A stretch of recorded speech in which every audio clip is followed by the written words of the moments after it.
বাংলাদেশ জামায়াতে ইসলামী আজকের মূল ভিডিওটা মূলত তাদেরকে নিয়ে কিছু তথ্য দেশবাসীকে ইউটিউবের মাধ্যমে জানিয়েছেন, যেগুলোর সাথে আমার দ্রুততম কোনো সম্পর্ক নেই।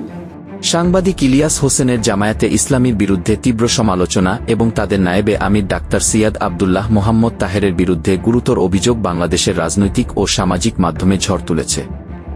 এই বিতর্কে নতুন মাত্রা যোগ করেছে দৈনিক কালবেলার সম্পাদক সন্তোষ শর্মার জামায়াতের একটি অনুষ্ঠানে উপস্থিতি। কেন হঠাৎ ইলিয়াস হোসেন জামায়াতের উপর খেপলেন এবং এই বিতর্কের পেছনে কি কারণ থাকতে পারে?